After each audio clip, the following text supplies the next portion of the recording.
Hello అండి, అందరికీ welcome to Padma Prasad vlogs. ఈరోజు నేను బనానా ఫ్రైడ్ చిప్స్ చేశానండి. చాలా టేస్టీగా, హెల్దీగా, చాలా క్విక్గా కూడా అయిపోతాయి. అన్నీ మన ఇంట్లో ఉండే ఇంగ్రీడియంట్స్తోనే చేసేసుకోవచ్చు.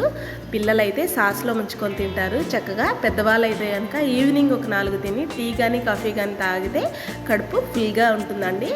చేసుకునే విధానం చూద్దాము. ఒక 4 అరటికాయలు తొక్క తీసేసుకొని చక్కగా ఈ మందంలో కోసుకుంటే కనుక బాగుంటాయండి. చక్కగా కట్ చేసేసుకొని వాటర్లో వేసేసుకోవాలి. ఫ్రై చేసుకోవడానికి ఆయిల్,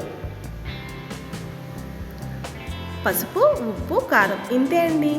చాలా ఈజీ. స్టవ్ ఆన్ చేసుకొని కడాయి పెట్టేసుకొని ఒక 3 స్పూన్ల వరకు ఆయిల్ వేసుకొని ఆయిల్ వేడెక్కాక మనం కట్ చేసి పక్కన పెట్టుకున్న బనానా స్లైసెస్ ఉంటాయి కదా, అవి నిదానంగా అన్నీ కూడా వేసేసుకోవాలి.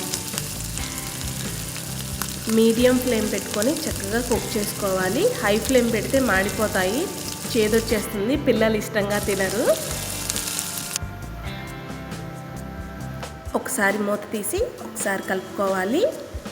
50% కుక్ అయిపోయాయి. ఇంకొక 10 నిమిషాలు కుక్ చేసుకుంటే సరిపోతుంది. చూసారా, 75% దాకా కూడా కుక్ అయిపోయినాయి. ఇంకొక 5 మినిట్స్ కనుక కుక్ చేసుకుంటే బనానా చిప్స్ మనకి రెడీ అయిపోతాయి. ఆల్మోస్ట్ డన్ అండి, అయిపోయాయి.